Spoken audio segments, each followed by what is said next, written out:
a debt of blood, a silent clockmaker, and the most feared man in London. When Maya's father gambled away her future, she expected a prison. Instead, she found a throne made of shadows. From a forced wedding in a cold chapel to a desperate siege in a burning manor, Maya discovered that the man who kidnapped her was the only one who could truly see her. In a world where everything has a price, they found a love that couldn't be bought, and a revenge that would set the city on fire. This is the story of the Thorn Empire, where the price of a name is paid in loyalty, and the heart of a monster is the only sanctuary left. The date was November 14th, 1998. Outside the narrow windows of the workshop, the sky was the color of a bruised plum, weeping a relentless cold drizzle that turned the cobblestones into slick, dark mirrors.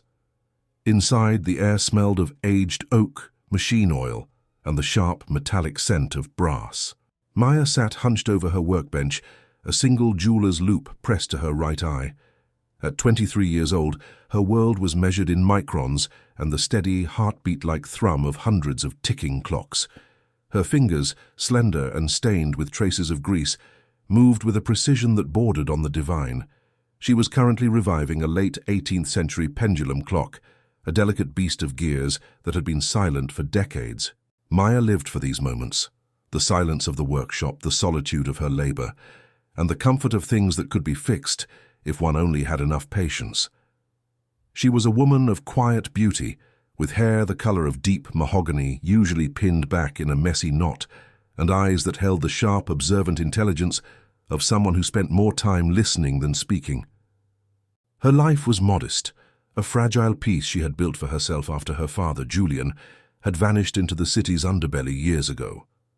She had learned to survive on tea, dry toast, and the meager commissions from the city's remaining elite, who still valued the art of time. But that evening, the rhythm of the pendulum felt off. The air in the room grew heavy, a sudden drop in pressure that made the fine hairs on her arms stand upright.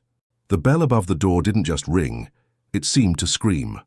Maya didn't look up immediately. She finished setting a tiny escapement wheel, her heart hammering against her ribs. When she finally removed the loop and turned, the breath died in her throat. The man standing in the doorway was a silhouette of pure, distilled power. He was tall, broad-shouldered, and draped in a charcoal wool coat that looked like it cost more than her entire shop. Behind him, two shadows in leather jackets stood like gargoyles, their faces devoid of any human warmth. But it was the man in the center who commanded the oxygen in the room. His face was a landscape of sharp angles and cold intent, his eyes a piercing, stormy grey that seemed to dismantle Maya where she sat. "Maya Thorn," the man said. His voice was a low, resonant growl, vibrating through the floorboards and settling deep in her chest. It wasn't a question. It was an arrival. "The shop is closed," Maya managed to say, her voice trembling despite her best efforts to appear composed. She gripped the edge of her workbench, her knuckles turning white. "And I don't believe we have an appointment." The man stepped forward, the heavy thud of his boots echoing against the wooden floor. With every inch he gained, the workshop felt smaller, the ticking of the clocks growing frantic. He stopped just feet away from her, and the scent of him hit her. Expensive tobacco, cedarwood, and the raw ozone smell of the rain. It was an intoxicating, dangerous aroma that made her stomach flip in a way she didn't recognize. "Appointments are for people who have something I want to buy," he said, his gaze raking over her. He looked at her pale skin, the smudge of oil on her cheekbone, and the way her pulse jumped in the hollow of her throat. There was a flicker of something in his eyes, a dark, simmering appreciation that felt like a physical touch. "I'm not here to buy a clock, Maya. I'm here to collect a debt." Maya stood up, her legs feeling like water. "I don't owe anyone anything. I pay my rent on time. I keep to myself." The man tilted his head, a ghost of a predatory smile touching his lips. "You don't owe me. But your father. Julian was a very greedy man with a very poor memory for his own limits. He gambled away things that weren't his to lose." "I haven't seen my father in 10 years, she snapped, a spark of defiance lighting up her eyes. "Whatever he did, it has nothing to do with me." "It has everything to do with you," the man countered. He reached out, his hand hovering just inches from her face, before he tucked a stray lock of mahogany hair behind her ear. His fingers were warm, his skin slightly rough against hers, and the contact sent a jolt of electricity straight to her core. Maya gasped, frozen by the sudden, overwhelming proximity. "My name is Elias Thorne, and your father used your future as collateral for a sum of money he could never hope to repay." Maya's breath hitched. The name Thorne was a whispered curse in the city, a synonym for a kingdom built on iron and blood. She was looking at the most feared man in the metropolis, and he was standing in her sanctuary, claiming her life as a forfeit. "I am not a piece of property," Maya whispered, her chest heaving as she tried to maintain her dignity. Elias leaned in closer, his face so near she could see the silver flecks in his grey eyes. The heat radiating from his body was an invitation and a threat all at once. He looked at her lips, his gaze heavy and possessive. The silence in the room was absolute, save for the frantic ticking of the clocks and the sound of their shared breath. "In my world, everything has a price," Elias murmured, his voice dropping to a dangerous, intimate level. "Your father sold you to me to save his own skin, and I have come to see if the prize is worth the price of the ink." He reached down, his large hand wrapping around her wrist. His grip wasn't painful, but it was absolute, an unbreakable shackle of flesh and bone. The heat of his palm against her skin made her head spin, a confusing mix of terror and a sudden traitorous surge of arousal that she couldn't suppress. "What do you want from me?" she asked, her voice barely audible. Elias pulled her a fraction of an inch closer, his presence engulfing her entirely. He didn't look like a man who wanted a servant or a worker. He looked like a man who had found something he intended to keep, to break, and to cherish in his own dark way. "I want exactly what the contract promised," Elias said, his thumb grazing the soft skin of her inner wrist, right over her racing pulse. "I want a wife, and you, Maya, are going to be the new queen of this city's shadows, whether you want to be or not." He turned to his men without letting go of her. "Clear the shop. Take only what she needs for tonight. The rest can burn for all I care." Maya watched in horror as the men began to move, their heavy hands sweeping her delicate tools into bags. She looked at the clocks, her silent companions, and realized that her life of gears and silence was over. As Elias began to lead her toward the rain-slicked street and the waiting black sedan, the grandfather clock in the corner began to chime. 1, 2, 3 heavy, somber strikes that sounded like a funeral knell for the girl she used to be. The cold rain hit her face as they stepped outside, but she hardly felt it. All she could feel was the iron grip of Elias Thorne and the terrifying reality that she was no longer her own. As the car door opened, revealing a plush leather interior that smelled of power and secrets, Maya looked back at her shop one last time. The lights were flickering out, and the shadow of the man beside her loomed over everything she had ever known, promising a future that was as dark and intoxicating as the man himself. The date was November 14th, 1998. The interior of the black sedan was a sensory overload of wealth and intimidation. The leather was supple, smelling of deep, expensive hides, and the silence was so thick it felt like a physical weight pressing against Maya's eardrums. Outside, the blurred lights of London streaked past the tinted windows like neon ghosts, but inside, the only light came from the dim, amber glow of the dashboard. Elias Thorne sat beside her, his presence consuming every inch of available space. He hadn't released her wrist. His fingers remained circled around her skin, a constant reminder of his ownership. Maya kept her gaze fixed on the window, watching the rain lash against the glass, her reflection a pale, trembling ghost staring back at her. "Where are you taking me?" she asked, her voice small but steady. "Home," Elias replied. The word felt heavy, loaded with a meaning she wasn't ready to process. "Your home isn't mine," she countered, finally turning to look at him. In the shadows of the car, his eyes seemed to glow with a predatory light. He shifted, his thigh brushing against hers. The contact was electric. The rough texture of his suit trousers against her simple cotton skirt sent a sharp shiver up her spine. He didn't move away. Instead, he leaned in, his face inches from hers, forcing her to breathe in the intoxicating scent of his skin. "It is now," he murmured. "From the moment the ink dried on your father's signature, everything you were became part of my estate. Your workshop, your time, your very breath.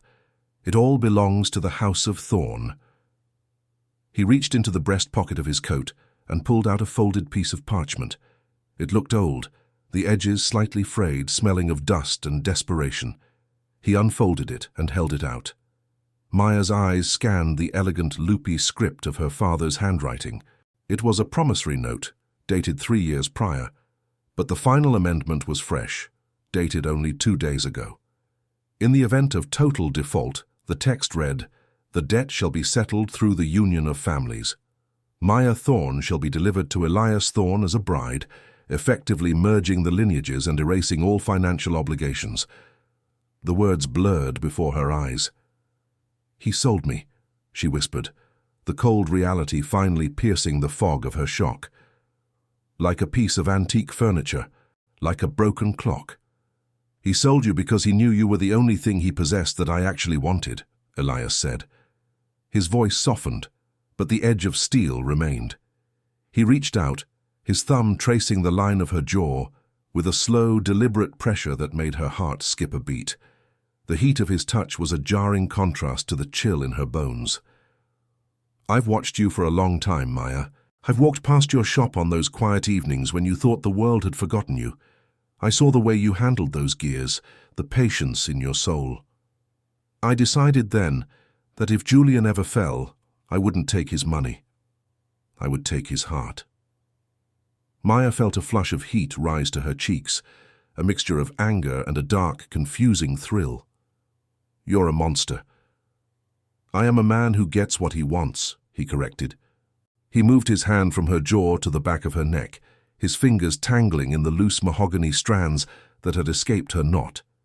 He pulled her slightly closer, his gaze dropping to her mouth. The tension in the car was suffocating, a silent battle of wills that felt more like a dance.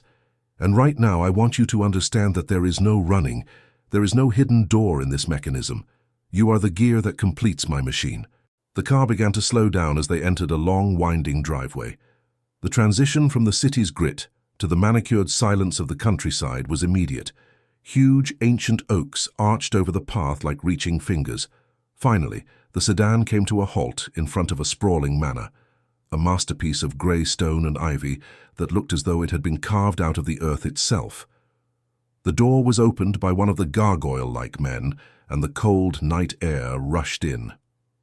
Elias stepped out first, then reached back into the car, offering his hand. Maya hesitated, looking at that large, calloused palm. She realized then that if she took it, she was stepping into a life where her father's debt would be paid, in ways she couldn't yet imagine. She placed her hand in his. His fingers closed over hers instantly, pulling her out and against his chest. For a fleeting second, she was pressed against the hard planes of his body, feeling the steady, powerful rhythm of his heart through the charcoal wool of his coat. He looked down at her, his eyes dark with a possessive fire. "Welcome to your new life, Maya," he whispered against her temple. As they walked toward the massive oak doors of the manor, Maya felt the weight of the old debt settling onto her shoulders. The house loomed over them, a silent witness to the transaction that had just been completed.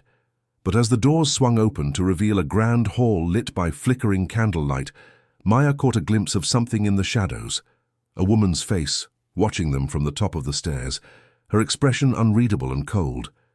The loop had tightened. Maya was no longer the girl in the workshop.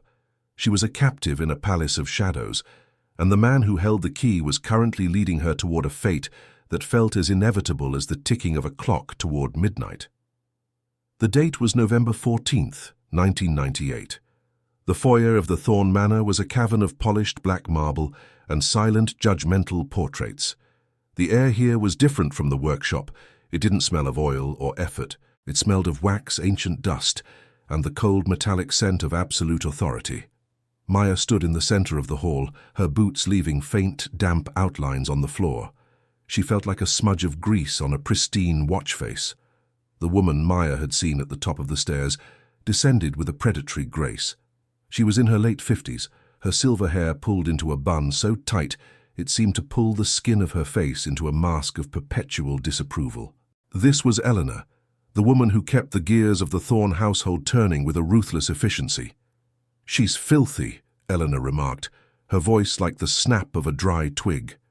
She didn't look at Maya's face. She looked at the oil under her fingernails and the fraying hem of her skirt. "She's exactly what she needs to be," Elias replied. He hadn't let go of Maya's arm. The heat of his hand was the only thing keeping her upright. "Prepare the East Suite. Get her out of these rags and into something that reflects her new station. And Elena, do it gently, she's fragile." "I am not fragile," Maya snapped, her voice echoing in the vast space. She looked at Elias, her eyes flashing with a spark of the fire that usually fueled her long nights of meticulous work. "And I don't need new clothes. I need to go back to my shop. I have commissions. I have a life." Elias turned to her, his expression unreadable. He reached out, his hand sliding from her arm to the nape of her neck, his fingers tangling in the mahogany hair that was damp from the London rain. He leaned down, his breath warm against her ear, sending a traitorous shiver through her entire body. "Your commissions belong to the past, Maya," he whispered. "Your life is now a series of rooms in this house. The sooner you accept the rhythm of this new clock, the easier it will be for both of us." He nodded to Elena, who stepped forward and took Maya's hand with a grip that was surprisingly strong. Maya looked back at Elias as she was led away, seeing him stand in the center of that dark hall, a king surveying his newest acquisition. The East Suite was a masterpiece of Victorian decadence. The bed was a fortress of dark mahogany, draped in heavy, emerald-colored silk. In the center of the room sat a clawfoot bathtub, already steaming with water that smelled of lavender and something sharper, like crushed peppercorns. "Strip," Elena commanded. Her tone brooked no argument. Maya hesitated, her heart hammering against her ribs like a trapped bird. "I can wash myself." "You will be scrubbed, polished, and presented," Elena said, stepping closer. "You are no longer a mechanic, girl. You are a Thorne bride. There is a standard to maintain." The process was an extraction of Maya's very self. The rough cotton of her workshop clothes was removed, falling to the floor in a heap of grey and brown. As she stepped into the hot water, the heat was so intense it felt like a physical blow. Elena's hands were methodical, scrubbing the traces of machine oil from Maya's skin until it glowed a deep, flushed pink. When the bath was finished, Maya was wrapped in a robe of white silk that felt like liquid against her sensitized skin. She felt exposed, her body humming with a strange, nervous energy. Elena led her to a vanity where a dress had been laid out.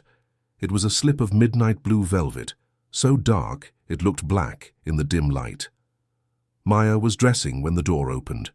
She gasped, clutching the velvet to her chest, her eyes wide as Elias stepped into the room.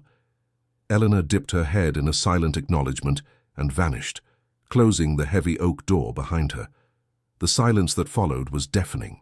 Elias stood by the door, his charcoal coat gone, his white shirt unbuttoned at the collar to reveal the corded muscles of his neck. He looked at Maya, his gaze traveling slowly from her damp hair down to her bare feet. The air in the room seemed to thicken, the scent of lavender and velvet mixing with the raw masculine power he projected. "You look different without the grease," he said, his voice a low vibration that seemed to settle in the pit of her stomach. "I feel like a stranger," Maya whispered. He walked toward her, each step measured and deliberate. Maya backed away until the backs of her knees hit the edge of the mahogany bed. She sat down, her breath coming in short, ragged gasps. Elias stopped directly in front of her, his presence towering over her. He reached out and took a lock of her hair, rubbing the damp strands between his thumb and forefinger. "You are a stranger to this world," he admitted. "But you will learn. You have the hands of a creator, Maya. You understand how things fit together. You will understand how we fit together." He leaned down, placing one hand on the bed on either side of her, trapping her within the circle of his arms. The heat radiating from him was overwhelming. He was so close she could see the faint scar that ran through his left eyebrow, a reminder of a violence she could barely imagine. "Why me?" she asked, her voice trembling. "There are 1,000 women in this city who would kill to be in this room. Why go to all this trouble for a girl with oil on her hands? Elias leaned in even closer, his lips brushing against hers as he spoke, a contact so light it was almost a ghost of a kiss, yet it made her head swim. Because the other women are predictable.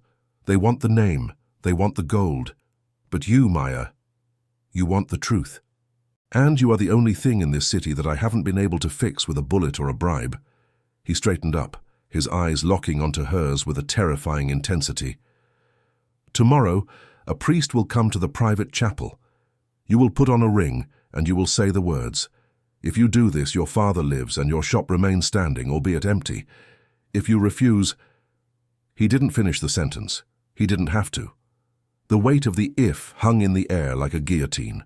I don't have a choice, Maya said, a single tear escaping and tracking through the velvet of her dress. Everyone has a choice, Elias countered, his thumb catching the tear and wiping it away with a surprisingly tender motion. You're just choosing the path that keeps the people you love safe. That's not weakness, Maya. That's the first thing you've done that truly makes you a thorn. He turned and walked toward the door, stopping with his hand on the heavy brass handle. Sleep well, Maya. The clocks in this house don't stop for anyone. As the door clicked shut, Maya collapsed back onto the silk sheets. The room was silent, but the ticking of the grandfather clock in the hall seemed to grow louder, counting down the few remaining hours of her freedom. She looked at the velvet dress, the midnight blue fabric reflecting the flickering candlelight, and realized that the extraction was complete. The girl from the workshop was gone, and the bride of the most feared man in London was all that remained, waiting for the sun to rise on a day that would change her forever. The date was November 16th, 1998. The morning did not break with a golden sunrise. Instead, the sky over the Thorn estate was a flat, suffocating grey, pressing down on the ancient stone chimneys like a leaden palm. Inside the manor, the air was unnervingly still. Maya stood before a floor-to-ceiling mirror in the East Suite, staring at a woman she barely recognized. The dress was a masterpiece of architectural cruelty and silken grace. It was ivory, not white, the color of old piano keys or bone.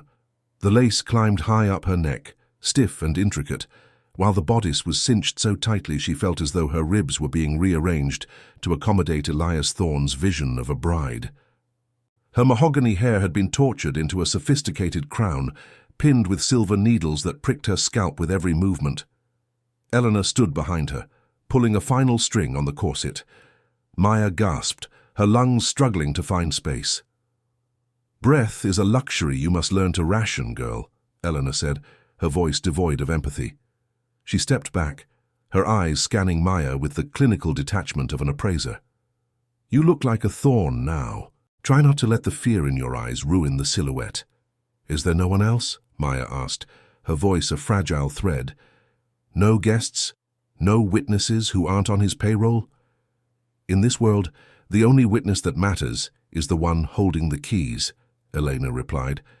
She handed Maya a small bouquet of dark, blood-red roses.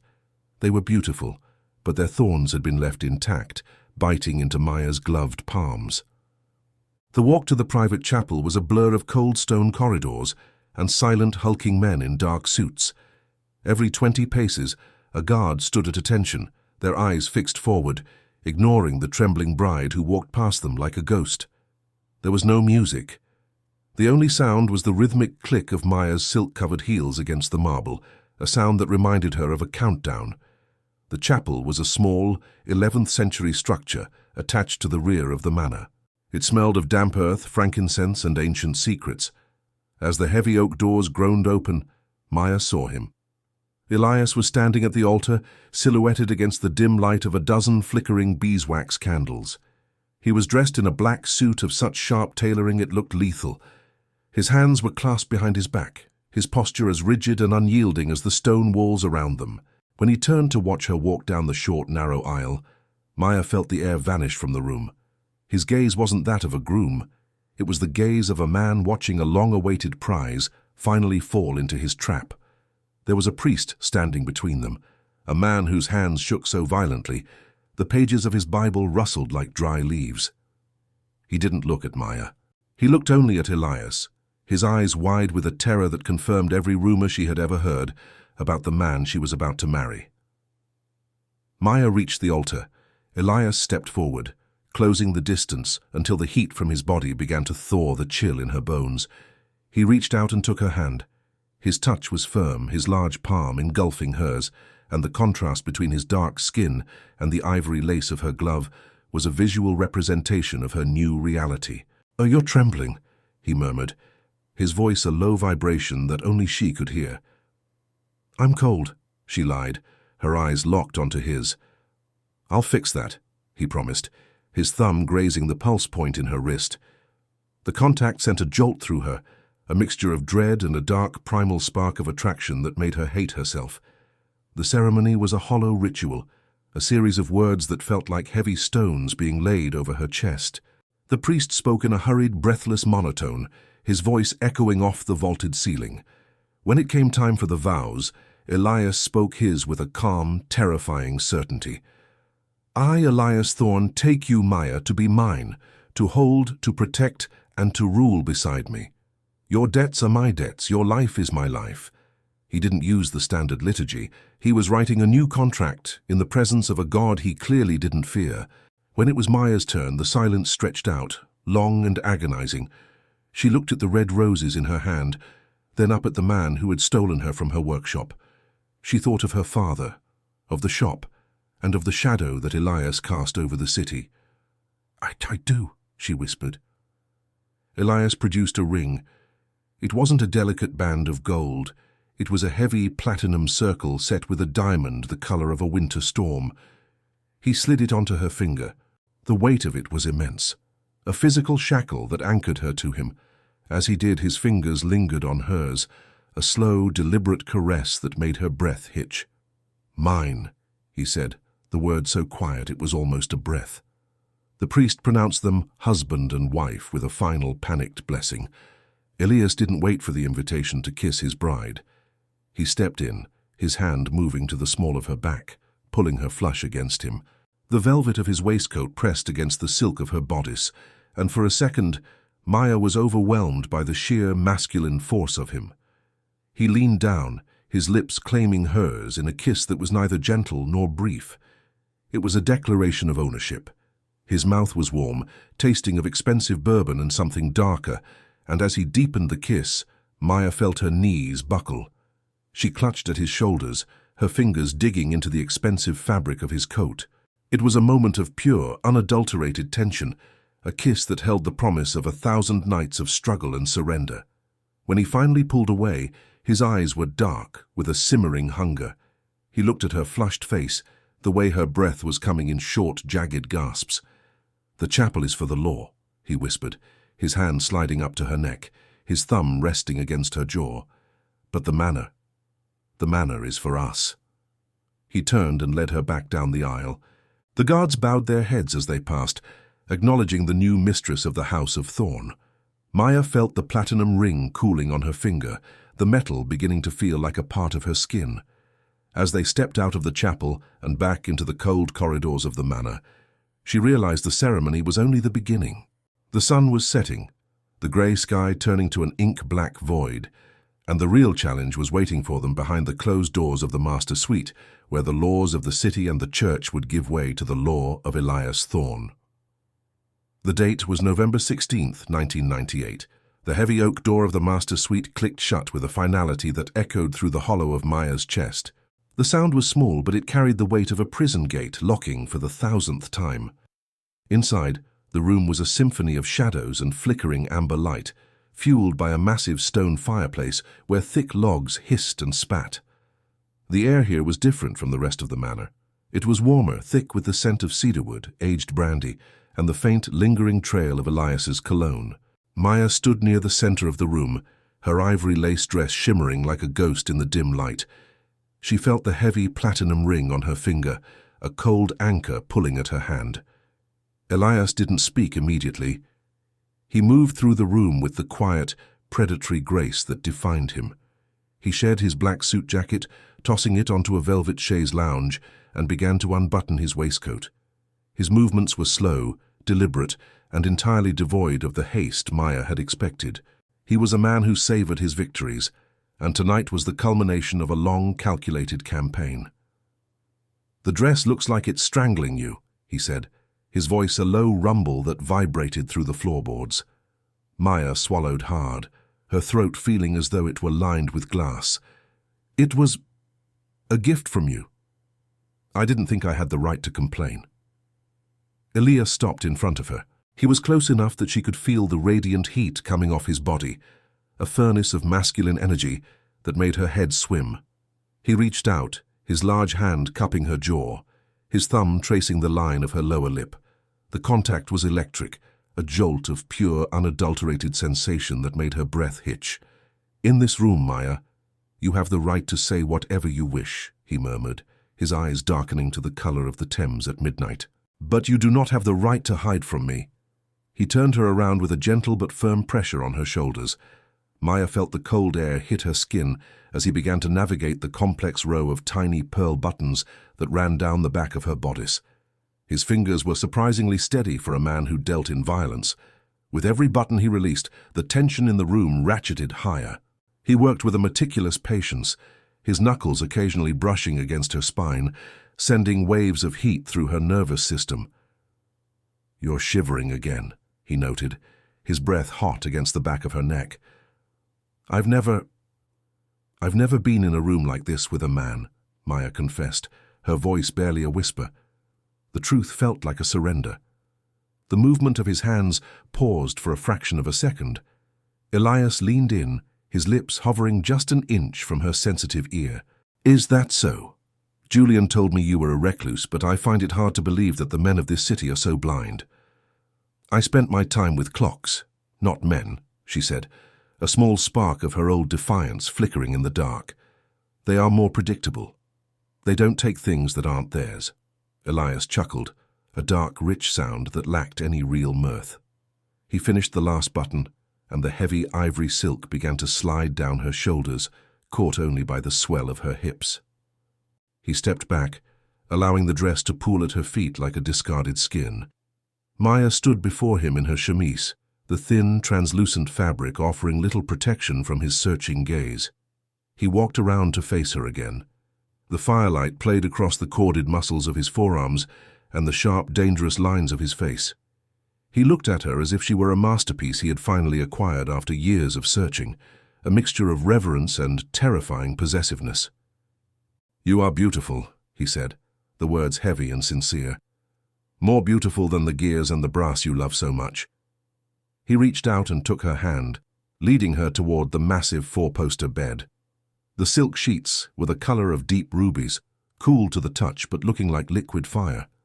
Maya sat on the edge, her heart hammering against her ribs like a trapped sparrow.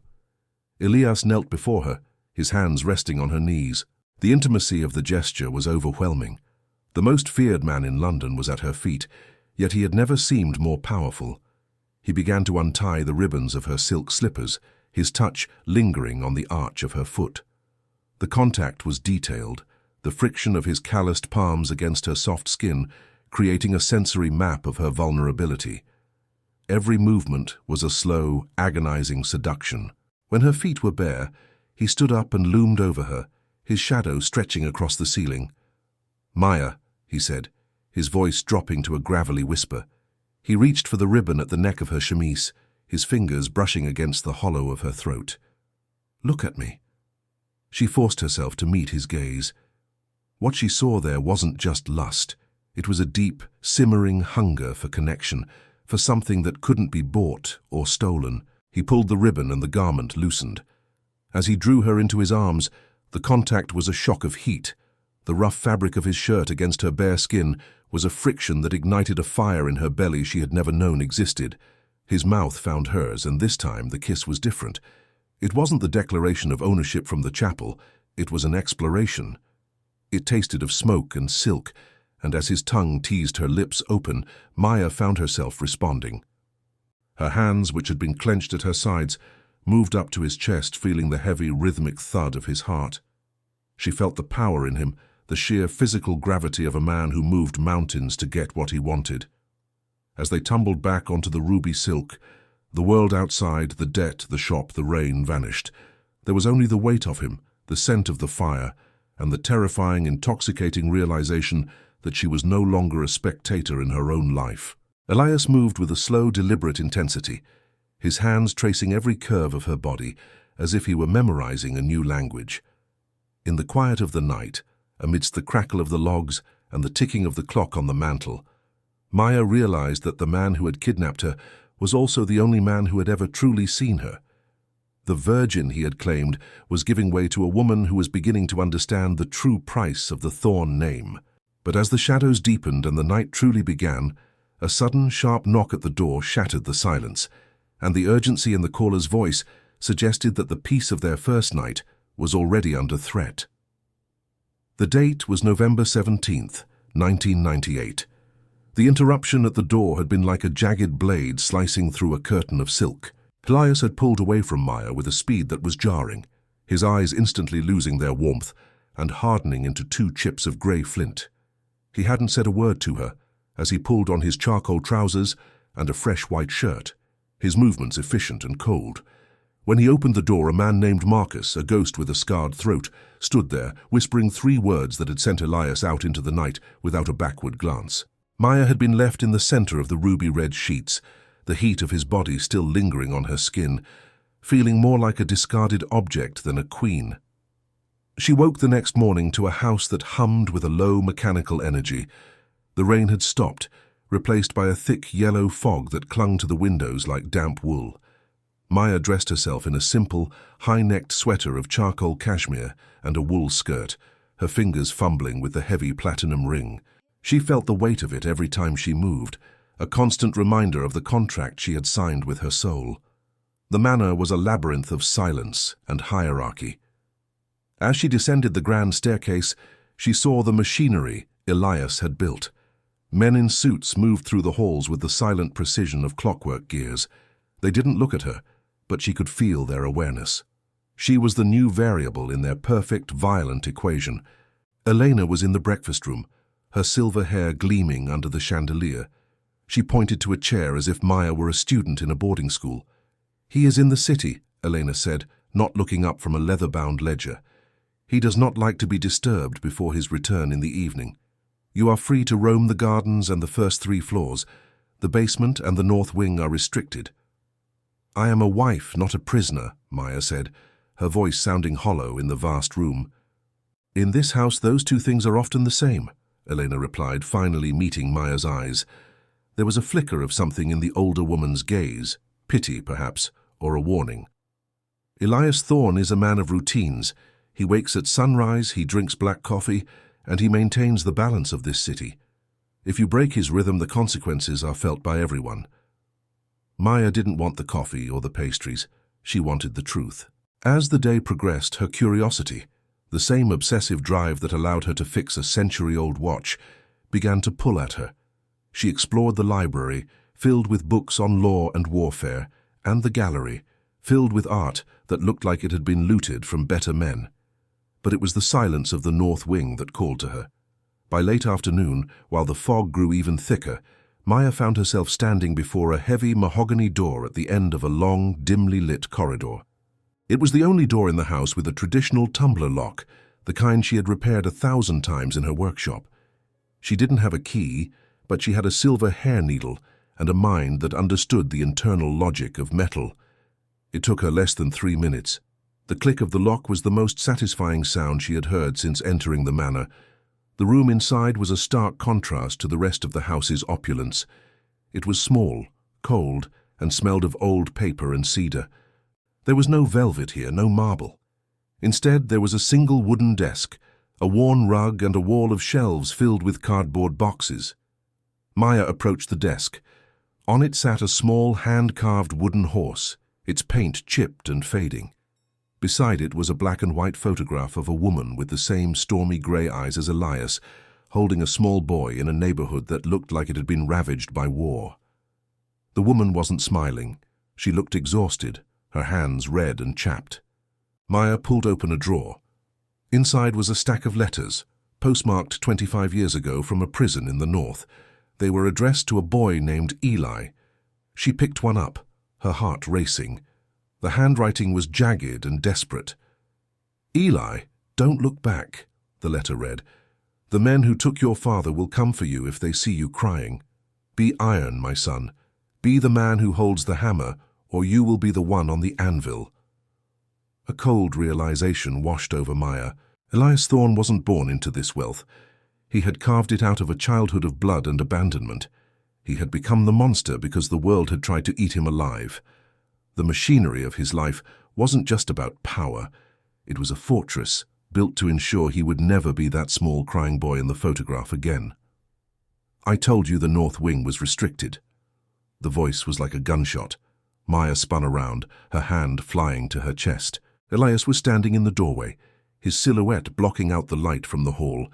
He was still in his city suit, but his tie was loosened, and his face was a mask of cold, vibrating fury. I was just exploring," Maya stammered, trying to hide the wooden horse behind her back. Elias walked into the room, his presence making the small space feel like a pressurized chamber. He didn't look at her. He looked at the open drawer and the letter in her hand. For a second, Maya saw the boy in the photograph vulnerable and terrified, before the iron shutters slammed back down over his eyes. He reached out and snatched the letter from her, his fingers brushing against hers. The contact was harsh, a jolt of friction that made her gasp. He crumpled the paper in his fist, his knuckles turning white. "You think because I put a ring on your finger, you have the right to dig through my grave?" he asked, his voice a low, dangerous whisper. "I just wanted to know who you are," Maya said, her voice trembling. "Everyone in this house treats you like a god or a ghost. I wanted to see the man." Elias stepped closer, pinning her against the desk. He placed his hands on the wood on either side of her, his body a wall of heat and muscle. The scent of rain and adrenaline was thick on him. He leaned down, his face inches from hers, his eyes burning with a dark, suffocating intensity. "The man died a long time ago, Maya," he said. He reached out, his thumb dragging across her lower lip with a pressure that was both a threat and a caress. The tension between them was a physical thing, a wire pulled so tight it was screaming. "What's left is what you saw in the car, what you saw in the chapel. I am the master of this house, and everything in it, including you, belongs to me. Do not mistake my curiosity for a weakness you can exploit." He looked at her mouth, his gaze heavy and possessive. Despite her fear, Maya felt a traitorous surge of heat in her core, a response to the raw, unfiltered power he projected. He saw the flicker in her eyes, the way her breath caught in her throat. "You want to know me?" he murmured, his lips brushing against her ear. "Then stay in the rooms I give you, eat the food I provide, and when I come to you at night, do not ask questions about the past. The past is a debt I've already paid in full." He straightened up and grabbed her arm, his grip firm as he led her out of the room. He locked the door behind them with a key he pulled from his pocket, the sound final and absolute. As they walked back toward the grand hall, the silence of the manor felt heavier than ever. Maya realized that she hadn't just found a secret, she had found the reason why Elias Thorne would never let her go. He wasn't just a kidnapper. He was a man who had spent his whole life building walls, and she was the only thing he had ever let inside them. But as they reached the grand staircase, Marcus appeared again, his face pale. "Elias, the docks. They've moved earlier than we thought."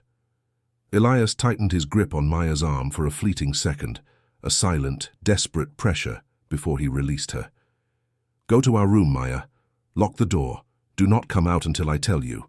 As he vanished back into the fog of the London night, Maya stood alone on the stairs. The image of the wooden horse burned into her mind. The loop was opening. The city was moving against her husband, and she realized that being a Thorne meant that his enemies were now hers. The date was November 19th, 1998. The grand dining room of the Thorne Manor was a chamber designed for intimidation, not comfort. The walls were paneled in mahogany so dark it appeared black, under the flickering light of two massive crystal chandeliers. A table made of a single slab of ancient oak stretched down the center of the room, polished to a mirror finish that reflected the sharp, cold faces of the men seated around it.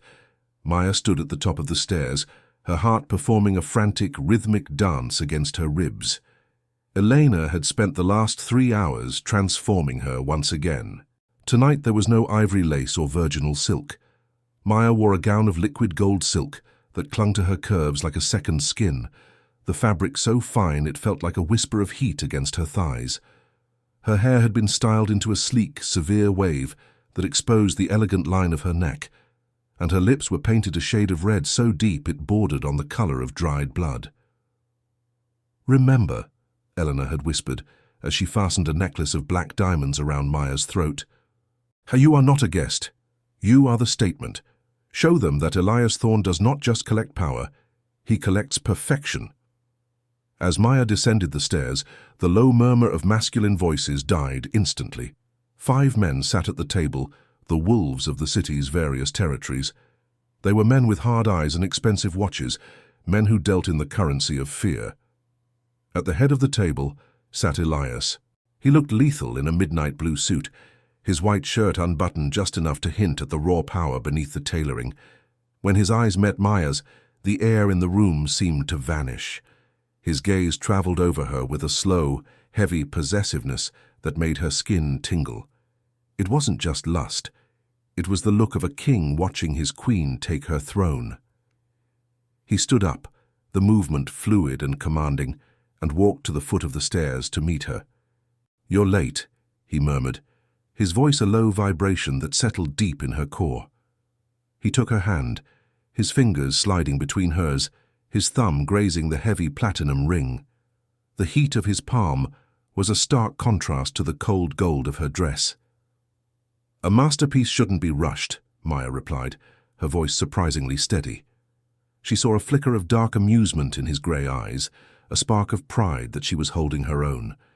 He led her to the chair at his right hand. As she sat, the smell of the room hit her, roasted meat, expensive wine, and the acrid metallic tang of hidden agendas. The man seated across from her, Alistair Vane, was a serpent in a 3-piece suit. He had a thin, pencil-lined mustache and eyes that looked like they had never seen a moment of genuine kindness. "So this is the prize that has kept the great Elias Thorne so distracted lately," Vane said, his voice dripping with a calculated, oily charm. He raised a glass of vintage Bordeaux toward Maya. "A clockmaker's daughter. Tell me, my dear, does he treat you like one of his delicate instruments? Does he wind you up and watch you run?" The table went silent.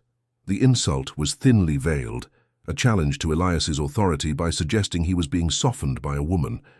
Maya felt Elias's hand tighten on her thigh beneath the table. The pressure was intense, his fingers digging into the silk of her gown, a silent warning of the violence simmering just below his surface. "I find that the most complex machines require the most focus, Alistair," Elias said, his voice dropping to a dangerous, quiet level. "Distraction is a word used by men who can't handle more than one variable at a time." Vane leaned forward, his eyes narrowing. "True. But even the best machine can fail if the timing is off. There are rumors, Elias. Rumors that your interest in domestic repairs has left certain shipments at the docks vulnerable. One might wonder if the House of Thorne is losing its sense of urgency." It was a verbal trap. If Elias defended his business, he admitted he was bothered by the rumors.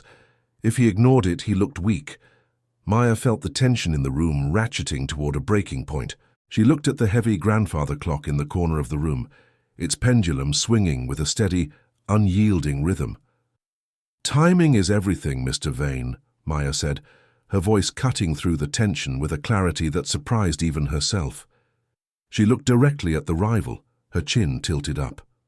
"In my workshop, if a gear is even a fraction of a millimeter out of alignment, the entire mechanism eventually grinds to a halt. It doesn't happen immediately. It's a slow, inevitable failure of those who don't understand the long game." She paused, taking a slow sip of her wine, feeling Elias's gaze burning into the side of her face. "My husband isn't distracted. He is calibrating. He understands that the loudest tick isn't always the most powerful one.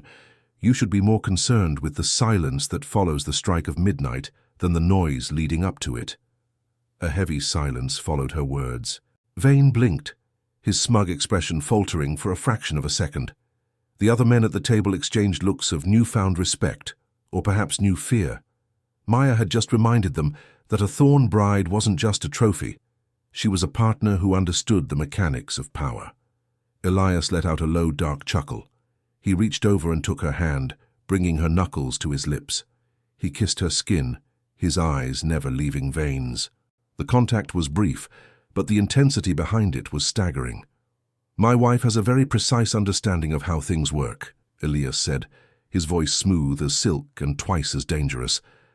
"I suggest you take her advice, Alistair. The silence in this city is about to get very loud." The rest of the dinner was a blur of high-stakes conversation and lingering glances. Throughout the meal, Elias's hand never left Maya. He touched her back, her shoulder, her wrist, a constant physical claim that kept her heart rate elevated. The sensuality between them was a taut wire, vibrating with the shared adrenaline of their victory. When the last guest finally departed into the foggy night, the dining room felt suddenly cavernously large. Elias turned to Maya, his eyes dark with a heat that made her breath hitch. He reached out and cupped her face, his thumb tracing the line of her red-painted lips. "You saved me a lot of blood tonight," he whispered, his face inches from hers. "I just told the truth," she said, her voice trembling as his fingers slid down to the black diamonds at her throat. "They were trying to break you." "They can't break what they can't catch," he murmured.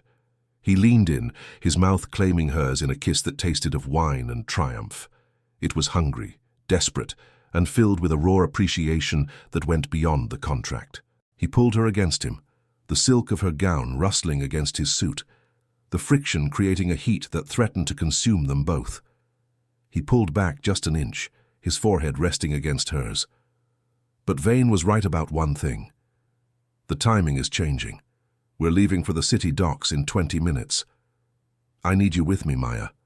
I need those eyes that see the gears. The transition was sudden. The feast was over, and the war was beginning. As Elias led her toward the waiting sedan, Maya realized that her wit had earned her a place at his side, but it had also placed her directly in the crosshairs of the wolves she had just outsmarted. The loop was tightening, the night was young, and the smell of rain and impending violence was already beginning to fill the air. The date was November 19th, 1998. The black sedan moved through the city like a predatory shark, cutting through dark water. The gold silk of Maya's dress felt heavy now, a gilded cage that offered no protection against the rising chill as they neared the docks. Outside, the yellow fog had thickened into a soup of coal smoke and salt spray, swallowing the street lamps until they were nothing more than dim, dying embers. Elias sat beside her, his body a coiled spring of lethal intent. He had replaced his suit jacket with a heavy leather coat, and the rhythmic clicking of his silver lighter was the only sound in the car. Every time the small flame flickered, it illuminated the sharp, unyielding lines of his jaw. He didn't look at her. His gaze was fixed on the shifting shadows outside. "Stay behind me," Elias said, his voice dropping into a register that was colder than the river. "Whatever you hear, whatever you see, you do not move until I tell you to. Am I clear?" "Clear," Maya whispered. She gripped the leather seat, the platinum ring on her finger feeling like a cold weight pulling her down. The car came to a halt near Warehouse 42. The silence of the docks was absolute, broken only by the distant, mournful cry of a foghorn and the slap of oily water against the wooden pilings. As they stepped out, the smell hit Maya: rust, rotting timber, and the sharp metallic scent of the Thames. Elias took her hand, his grip crushing, pulling her close to his side as they moved toward the looming shadow of the warehouse. They were halfway across the open cobblestones when the rhythm of the night shattered. A single sharp crack echoed through the fog, the sound of a rifle shot. A split second later, the stone a few inches from Maya's foot exploded into dust. "Down!" Elias roared. Before she could scream, he slammed into her, his massive frame shielding her as he tackled her toward the cover of a rusted shipping container. The impact was jarring, the cold cobblestones scraping against her knees, but Elias's weight was a solid, frantic anchor. Gunfire erupted from the upper windows of the warehouse, a rhythmic staccato barking that tore through the silence. Maya pressed her face into the rough wool of Elias's coat, the scent of him, tobacco, cedar, and now the acrid bite of gunpowder, filling her lungs. She could feel the vibration of his chest as he pulled a heavy, blackened handgun from the small of his back. He moved with a terrifying fluid grace, leaning out from behind the container to return fire. Each of his shots was deliberate, a surgical response to the chaos. "Vane!" Elias hissed through grit teeth. The bastard didn't even wait for the dessert to settle.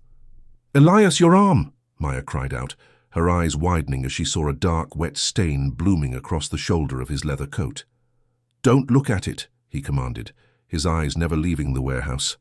He grabbed her by the waist, lifting her almost entirely off the ground as he began a tactical retreat toward the car. Bullets whined off the metal containers, a symphony of ricochets that made Maya's ears ring. The adrenaline was a jagged blade in her veins, her heart hammering so hard she thought it might shatter her ribs. They reached the sedan just as Marcus and two other men arrived in a second vehicle, their own weapons roaring to provide cover. Elias threw Maya into the back seat, scrambling in after her as the driver floored the accelerator. The tires screamed against the wet cobblestones, the car fishtailing wildly before gripping the road and tearing away from the docks. The interior of the car was suddenly a vacuum of silence, punctuated only by their ragged breathing. The adrenaline that had sustained them was beginning to turn into something else, a dark, electric heat born from the proximity of death. Elias slumped against the leather, his head resting against the seat, his eyes closed. Maya moved toward him, her hands trembling as she reached for his shoulder. The gold silk of her dress was stained with grease and dirt, but she didn't care. "Let me see," she whispered. "I told you to stay back, Maya," he said, but his voice lacked its usual bite. It was strained, a low growl of pain and exhaustion. She ignored him, her fingers moving to the buttons of his coat. She peeled the heavy leather back, revealing the white shirt beneath, now soaked in a vibrant, terrifying crimson.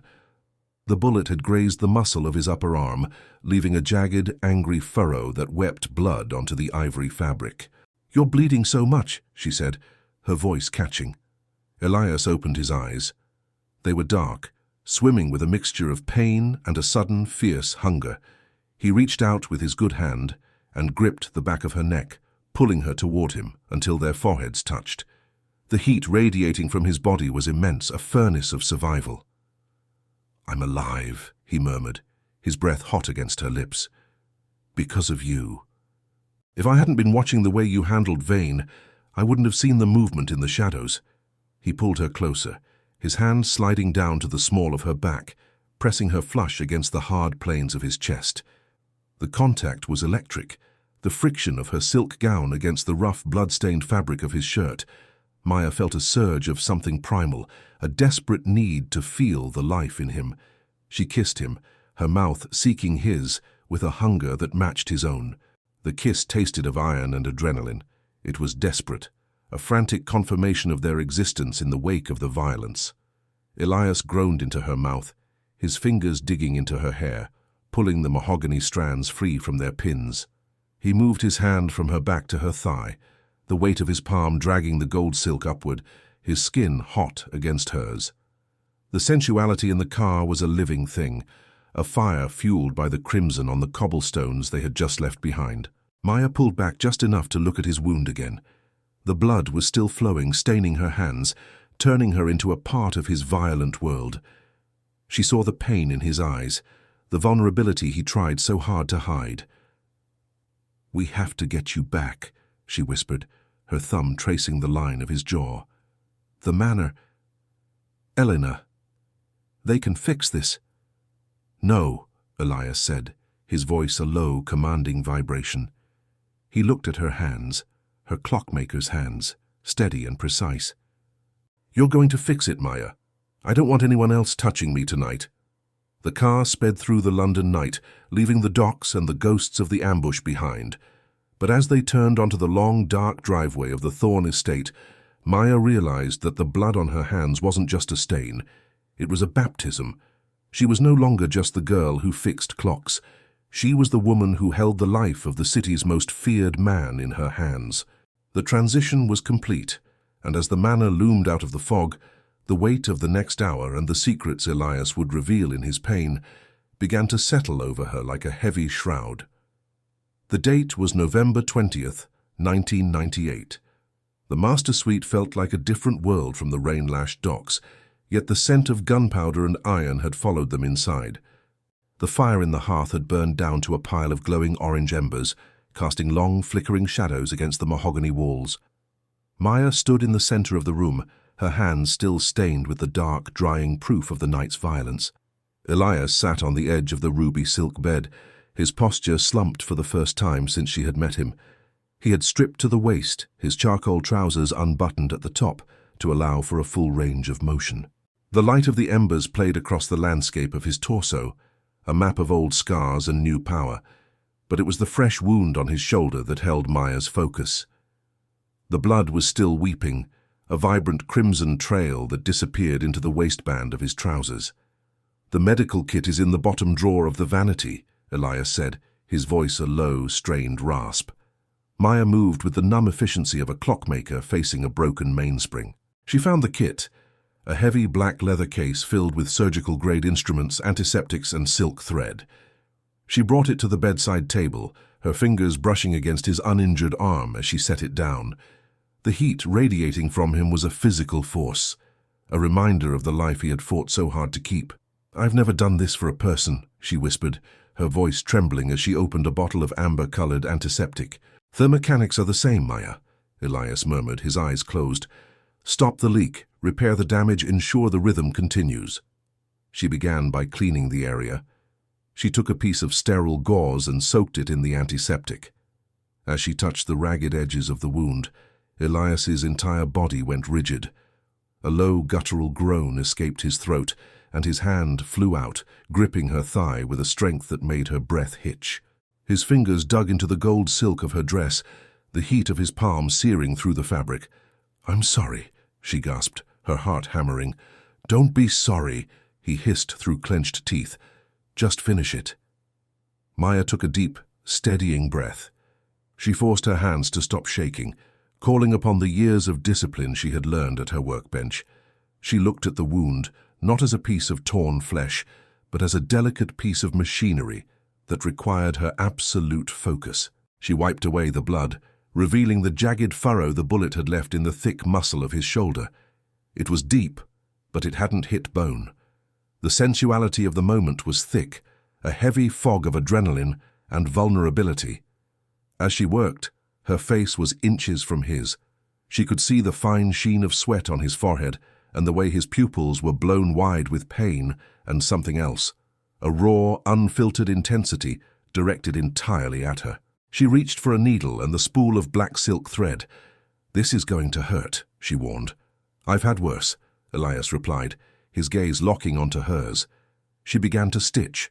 Her hands were steady, her movements precise. Each time the needle pierced his skin, she felt a corresponding jolt in her own body. She was sewing him back together, her fingers brushing against his hot, bare skin with every pass of the thread.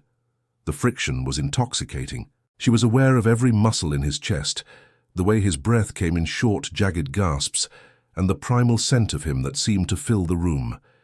He didn't look away from her. His hand remained on her thigh, his thumb tracing slow, rhythmic circles against the silk. It was a grounding touch, a physical bridge between his pain and her focus. "You have the hands of an angel and the stomach of a soldier," Elias murmured as she tied the final knot. Maya stepped back, her chest heaving. She looked at the neat row of black stitches across his shoulder. She had done it. She had restored the man who had stolen her. She took a clean bandage and wrapped it around his arm, her fingers lingering on the knot she tied. "Why wouldn't you let Elena do this?" she asked, her voice dropping to a whisper. Elias reached up with his good hand and cupped the back of her neck. He pulled her forward until her face was inches from his. The air between them was electric, vibrating with the shared trauma of the night. "Because Elena sees the boss," he said, his eyes searching hers. "She sees the empire.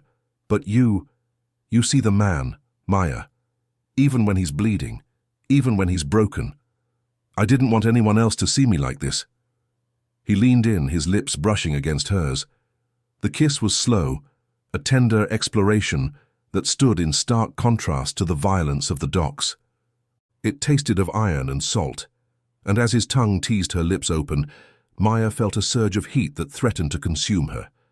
She moved into the circle of his arms, her hands resting on his bare chest, feeling the steady, powerful thrum of his heart.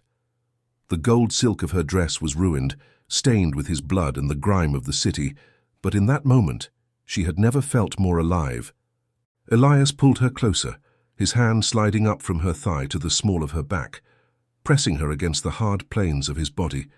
The intimacy was raw and unfiltered, a connection forged in the fires of survival. "You're a thorn now, Maya," he whispered against her ear, his breath hot and ragged. "Not just because of a ring or a contract, but because you've seen the crimson and you didn't run." He began to trail kisses down her neck, his mouth hot against her skin. Maya gasped, her head falling back, her fingers tangling in the dark hair at the nape of his neck. The sensuality in the room was a living thing, a fire that had been sparked at the docks and was now roaring toward a climax. But even as the heat built between them, a shadow of the past began to creep back into the room. As Elias shifted, his weight pressing her into the ruby silk, Maya saw something on the bedside table that made her heart stop. It was a small, crumpled note that must have fallen from his coat when he stripped, a note with a handwriting she recognized all too well. The loop was opening again. The restorer had mended the husband, but the daughter was about to face a truth that could shatter everything they had built in the shadows of the night. The date was November 21st, 1998. The grey light of dawn filtered through the heavy velvet curtains, casting a pale, ghostly glow over the master suite. The fire had finally died, leaving only the scent of cold ash and the lingering metallic tang of the antiseptic Maya had used on Elias's shoulder. Beside her, Elias was deep in a restless sleep, his breathing heavy and slightly labored. His uninjured arm was draped over her waist, his large hand resting possessively on the curve of her hip, even in unconsciousness. Maya lay perfectly still, her heart hammering against her ribs like a trapped bird. Her gaze was fixed on the small, crumpled square of paper she had retrieved from the floor. It was a note, written on the back of a discarded betting slip from the East End tracks. The handwriting was unmistakable, the frantic, looping scrawl of Julian Thorne, the man who had abandoned her 10 years ago and sold her 3 days ago. Warehouse 7. Midnight. I have the ledger. He's vulnerable now. Pay me what we agreed, and he's yours.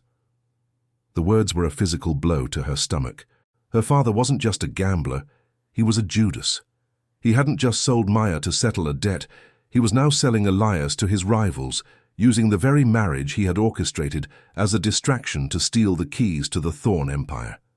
She looked at Elias's face, softened by sleep. The sharp, predatory lines of his jaw were relaxed, and for the first time he looked like a man who could be hurt. The rows of neat black silk stitches she had sewn into his shoulder were a testament to his vulnerability. If Julian succeeded, the man who had just shared his soul and his bed with her would be dead before the week was out. Gently, Maya began to disentangle herself from Elias's grip. She moved with the agonizing slowness of someone defusing a bomb. Every time the silk sheets rustled, she froze, her breath catching in her throat. Finally, she slid out of bed, the cold floorboards biting at her bare feet. She didn't put on the gold silk dress. It was a ruined relic of a night that had started in fire and ended in blood. Instead, she found a simple white cotton robe and tied it tight around her waist. She walked to the window, looking out at the foggy expanse of the gardens. She felt the weight of the platinum ring on her finger, the symbol of a union built on a lie. She had 2 choices. She could stay silent, let her father take his payment and run, leaving Elias to the wolves. Or she could tell the monster the truth and watch him destroy the only family she had left. "You're thinking too loud, Maya." The voice was a low, gravelly vibration that made her jump. She spun around to see Elias sitting up in bed, the ruby silk sheets falling to his waist. His chest was a landscape of muscle and shadow, the white bandage on his shoulder stark against his tanned skin. His eyes were wide awake, dark and piercing, watching her with a terrifying clarity. "I didn't mean to wake you," she whispered, hiding the note in the pocket of her robe. Elias didn't move. He just watched her, his gaze traveling from her face down to her trembling hands. "In my world, you learn to sleep with one eye on the door and the other on the person beside you. What are you holding, Maya?" "Nothing. I was just looking at the fog." Elias stood up, the movement fluid despite his injury. He walked toward her, his presence filling the room, pushing the oxygen out of the air. He stopped just inches away, the heat radiating from his body, making her head spin. He reached out with his good arm and cupped her chin, tilting her head back so she had no choice but to meet his stormy grey eyes. "You're a terrible liar," he murmured. "Your pulse is jumping in your neck like a frantic clock. Give me the paper." "Elias, please." "The paper, Maya." His voice wasn't loud, but it held a command that brooked no refusal. With a shaking hand, she pulled the crumpled note from her pocket and pressed it into his palm. She watched his face as he read it. She expected an explosion of fury, a roar of violence. Instead, his expression went entirely blank. His eyes turned to ice, and the air around him seemed to drop 10 degrees. He didn't look surprised. He looked weary, as if he had already known the ending to the story before the first page was turned. "He was always a small man," Elias said quietly, his thumb rubbing the edge of the paper. "I thought perhaps for you, he might have found a spark of something better. But a snake is a snake regardless of the garden you put it in." "What are you going to do?" Maya asked, her voice cracking. Elias stepped closer, pinning her against the window frame. He placed his hand on the glass behind her head, his body a wall of heat and iron. He leaned down, his lips brushing against her ear, sending a jolt of terror and desire through her. "I should kill him," Elias whispered, his breath hot against her skin. "I should find him at Warehouse 7 and make sure he never draws another breath. That is the law of the city. That is the law of the Thorn name." He pulled back just enough to look at her, his hand sliding down to the nape of her neck, his fingers tangling in her mahogany hair. The intimacy was suffocating, a mixture of a caress and a restraint. "But you," he continued, his gaze dropping to her lips, "you saved me last night. You used those steady hands to sew me back together when you could have let me bleed out. You've become a variable I didn't account for, Maya." "He's my father," she said, tears finally spilling over. "He's a monster, I know that, but he's all I have." "You have me," Elias countered, his thumb catching a tear and wiping it away with a pressure that was almost a bruise. "And right now, that is a very dangerous thing to have. Your father is selling me to the highest bidder. If I let him live, I look weak. If I look weak, the wolves come for both of us." He leaned in and kissed her, a hard, desperate kiss that tasted of salt and impending tragedy. It was a kiss that demanded everything and promised nothing. Maya clutched at his bare chest, her fingers digging into his skin, feeling the raw, masculine power of the man who held her destiny in his hands. When he pulled away, his eyes were cold again. "Stay in this room.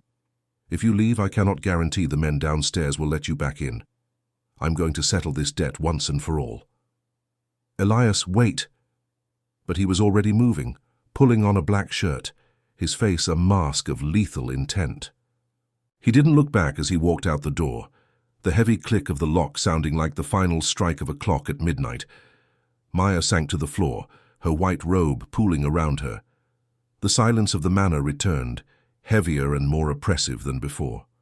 She looked at the platinum ring on her finger and realized that the ghost of her father hadn't just returned to haunt her. He had set a fire that was about to burn her whole world down. The loop was tightening. Elias was heading for a confrontation that would define the rest of their lives. And Maya was left in the shadows, wondering if the man she had restored was about to become the man who would destroy her heart. The silence that followed Elias's departure was not empty. It was a heavy, suffocating pressure that seemed to shrink the walls of the master suite. Maya remained on the cold floor for what felt like an eternity.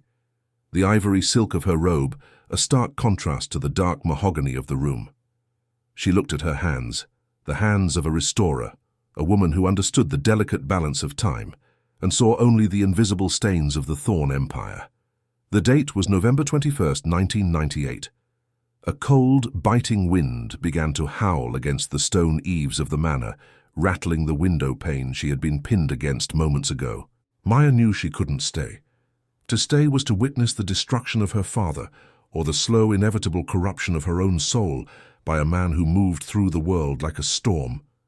She loved him, The realization hit her like a physical blow to the solar plexus, but it was a love born in a cage, nurtured by fear and adrenaline. She stood up, her legs trembling. She didn't have her tools, but her mind was a blueprint of every lock and gear she had ever encountered. She moved to the heavy oak door.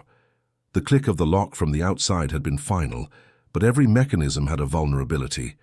She looked at the gap between the door and the frame. She needed something thin, something resilient. She returned to the vanity, her eyes falling on a silver letter opener shaped like a feather. It was a gift from Elias, a sharp, elegant thing. She took it, along with a heavy wool cloak she found in the wardrobe. She didn't take jewelry or gold. She took only her dignity and the desperate hope of reclaiming her quiet life. The lock was a standard lever tumbler. It was sophisticated, but to a woman who had spent 10 years breathing life into 200-year-old French clocks, it was child's play. She inserted the silver feather, feeling for the resistance of the pins. She closed her eyes, visualizing the internal landscape of the metal. Click, click, thud. The door swung open a fraction of an inch. Maya peered into the hallway. It was dimly lit by flickering wall sconces. The guards were mostly stationed at the main entrances and the north wing where Elias kept his secrets. The east wing, where the master suite lay, was considered secure. She moved like a shadow, her bare feet silent on the thick Persian runners. She knew the layout from her explorations. There was a servant's staircase near the linens closet that led to the kitchens. The descent was a blur of adrenaline and cold stone. She passed the kitchens, the smell of stale bread and expensive wine lingering in the air. She found the side door used by the gardeners. It was bolted from the inside. She slid the iron bar back, the sound echoing like a gunshot in her ears. She stepped out into the night and the rain began. It wasn't a drizzle, it was a torrential downpour that turned the manicured gardens into a swamp of mud and shadows. Maya ran. She didn't look back at the looming silhouette of the manor. She ran past the hedges, through the rose gardens where the thorns caught at her cloak, and toward the thick line of ancient oaks that marked the edge of the estate. The mud sucked at her feet, and the cold seeped into her bones, turning her breath into ragged plumes of white mist. She reached the perimeter fence, a tall wrought iron barrier that looked impassable. She followed the line of the fence until she found a gap near the creek, a place where the earth had eroded beneath the bars. She crawled through, the iron scraping against her back, the freezing water of the creek soaking her robe until it clung to her skin like a second icy layer. She was out. She was on the outskirts of the estate, a wild, unlit area of woods and narrow dirt tracks. She began to walk toward the distant orange glow of the city on the horizon. Every snap of a twig made her jump.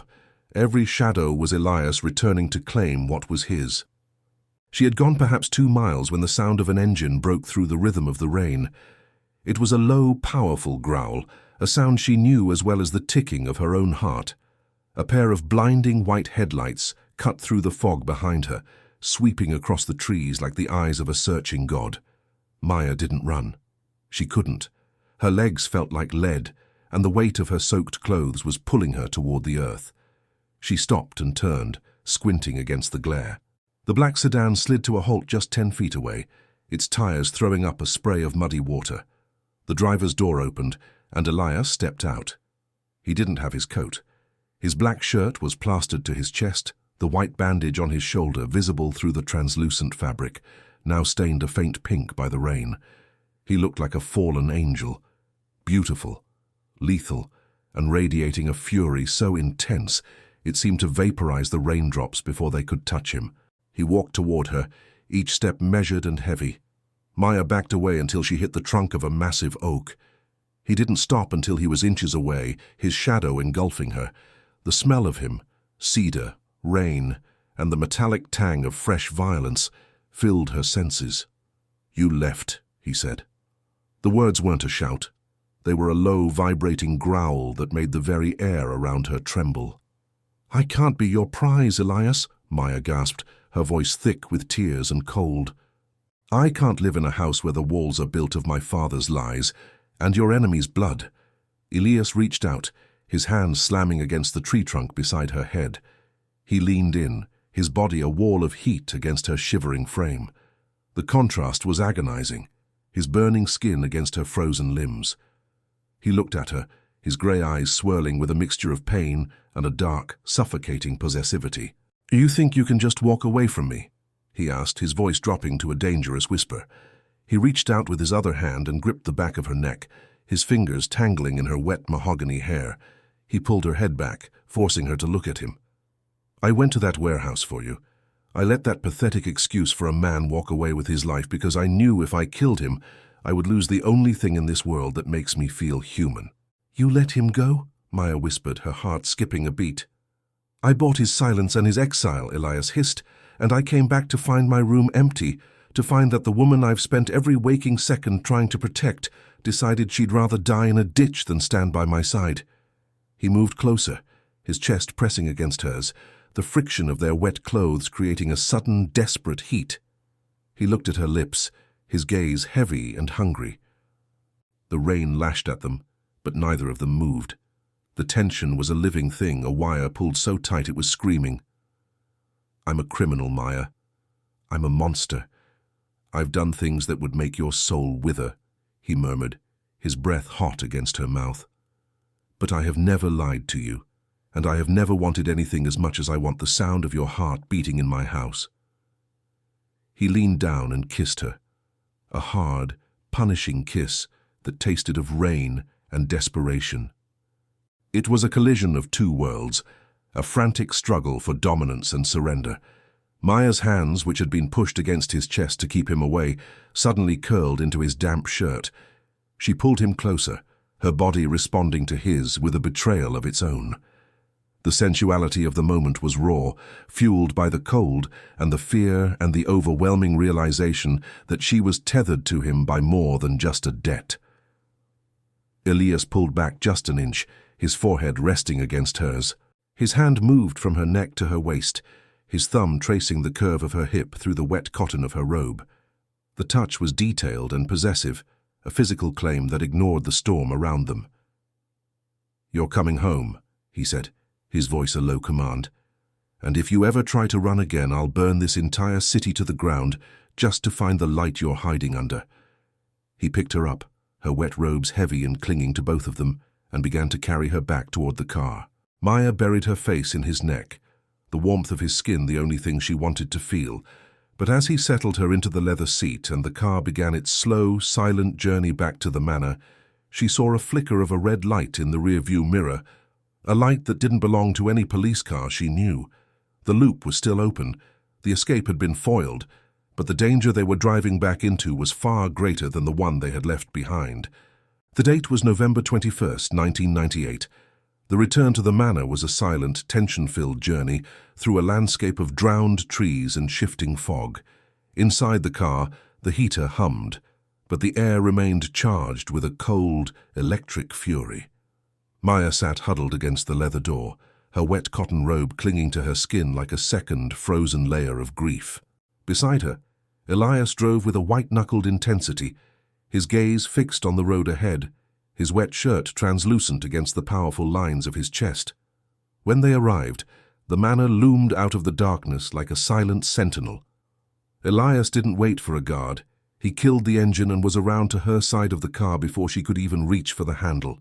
He pulled her out, his large hands anchoring her as her legs nearly buckled from the cold and the exhaustion. Without a word, he swept her into his arms, carrying her through the grand hall and up the stairs, past the silent, questioning shadows of his men. He kicked the door of the master suite shut and carried her straight to the fireplace. He set her down on a velvet ottoman, then immediately began to stoke the dying embers into a roar. "Get out of those clothes," he commanded, his voice a low, rough vibration.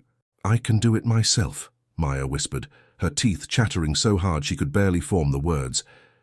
"Maya," he said, turning to look at her. His grey eyes were no longer cold. They were burning with a desperate, frantic heat. He walked to her, kneeling on the rug between her knees. "You are turning blue, let me."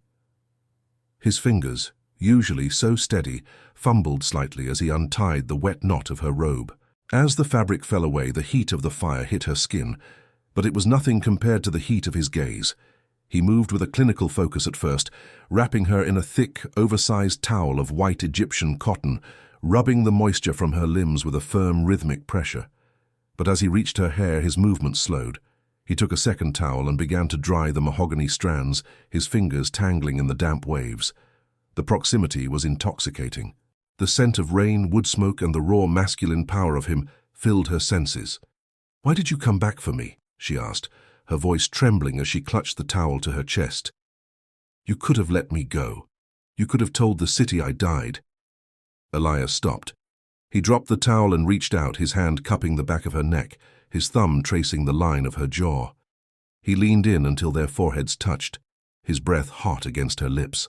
"Because the city is empty without you, Maya," he confessed, the admission sounding like a confession of a crime. "I've spent 30 years building a fortress because I thought being alone was the only way to be safe. But then I saw you in that workshop, fixing things that the rest of the world had thrown away, and I realized that I was the most broken thing in this city." He stood up, pulling her with him. He led her to the edge of the ruby silk bed, then turned his back to her. He slowly unbuttoned his black shirt, letting it fall to the floor. The white bandage on his shoulder was soaked and fraying, revealing the neat black stitches she had sewn only 24 hours earlier. But it wasn't the new wound that drew her eye.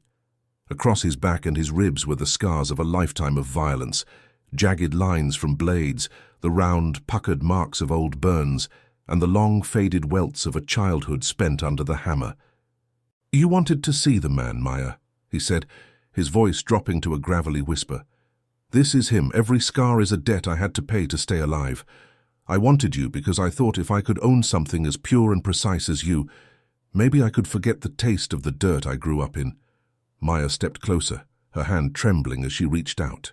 She let her fingertips graze the oldest scar on his shoulder, a jagged mark that looked like it came from a broken bottle. Elias shivered at her touch, a low guttural sound escaping his throat.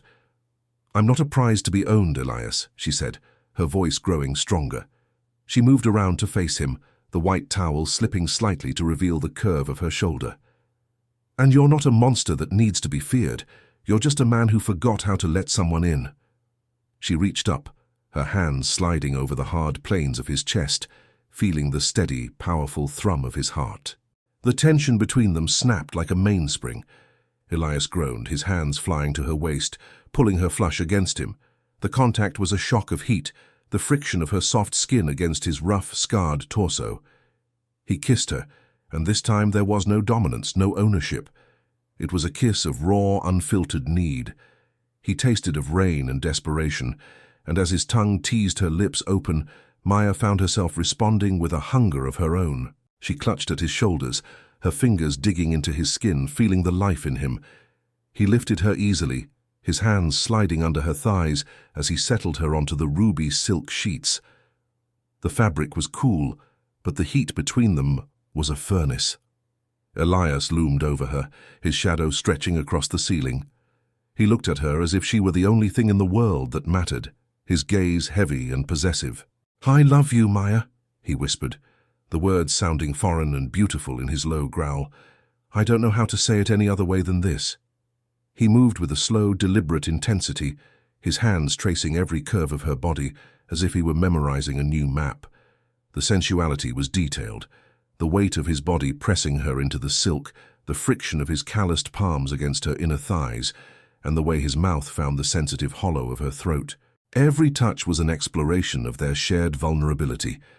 In the quiet of the night, while the fire crackled and the rain lashed against the windows, they shared a night of raw, unfiltered intimacy. It wasn't just physical, it was a merging of two broken histories. Maya felt the strength in him, the iron that had allowed him to survive, but she also felt the softness he only showed to her. As the hours ticked toward dawn, Maya lay in the circle of his arms, her head resting on his uninjured shoulder. The platinum ring on her finger felt lighter now, no longer a shackle, but a promise. She looked at the flickering shadows on the wall and felt a sense of peace she hadn't known since the sedan first pulled up to her shop. But as the first grey light of November 22nd began to touch the edges of the curtains, the silence of the manor was shattered by a sound that made Elias sit bolt upright, his hand instinctively reaching for the weapon on the bedside table. It wasn't a knock. It was the rhythmic metallic thud of a battering ram hitting the front doors. The loop was closing.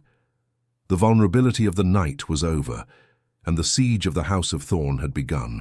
The date was November 22nd, 1998. The rhythmic, bone-jarring thud of the battering ram against the front oak doors echoed through the manor like the heartbeat of a dying giant. Elias was out of the ruby silk bed before the second strike, his movements a blur of lethal instinct. The vulnerability of the night had vanished, replaced by the cold, hard mask of the man who ruled the city's shadows. He didn't speak. He reached for his holster, the heavy weight of the handgun a familiar comfort in his large hand. Maya sat up, clutching the sheets to her chest, her eyes wide with a terror that felt like ice in her veins. The grey light of dawn was beginning to bleed through the curtains, revealing the grim determination on Elias's face. "Stay low. Stay away from the windows," Elias commanded, his voice dropping into that low, vibrating growl that signaled the onset of war.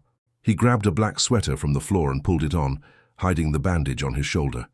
"Marcus, report!" He clicked a small radio on the bedside table. A burst of static followed, then the frantic, breathless voice of his second-in-command. "They're through the perimeter, Elias. It's Vane. He brought everything, dozens of them. They're trying to breach the main hall." "Hold them at the foyer," Elias snapped. "I'm coming down." He turned back to Maya for a fleeting second. The air between them was thick with the residue of their intimacy, a sharp contrast to the violence erupting downstairs. He walked to her, his hand cupping the back of her neck with a fierce, desperate pressure. He leaned down, his forehead resting against hers. "I'm going to end this," he whispered, his breath hot against her skin. "Do you understand me? Nobody takes what is mine." He kissed her, a hard, metallic-tasting kiss that was a promise of survival and a warning of the blood to come. Then he was gone, the door clicking shut and the lock sliding home. Maya didn't stay on the bed. The adrenaline that had become her constant companion over the last week surged through her again. She dressed quickly in a pair of dark trousers and a thick wool sweater, her fingers trembling as they brushed against the platinum ring. She could hear the first sounds of gunfire now, sharp staccato bursts that tore through the silence of the countryside. Glass shattered somewhere below, followed by the roar of men and the heavy thuds of close-quarters combat. The manor was no longer a home, it was a cage under fire. Maya realized then that she couldn't just wait for the outcome. If Vane's men breached the stairs, she was a trophy waiting to be claimed.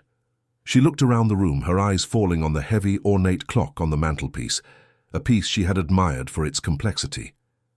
She remembered the hidden corridors Elena had mentioned, the ancient passages built into the stone of the house for times just like this. She moved to the bookshelf near the fireplace. Her fingers searched the mahogany carvings, looking for the telltale signs of a mechanism.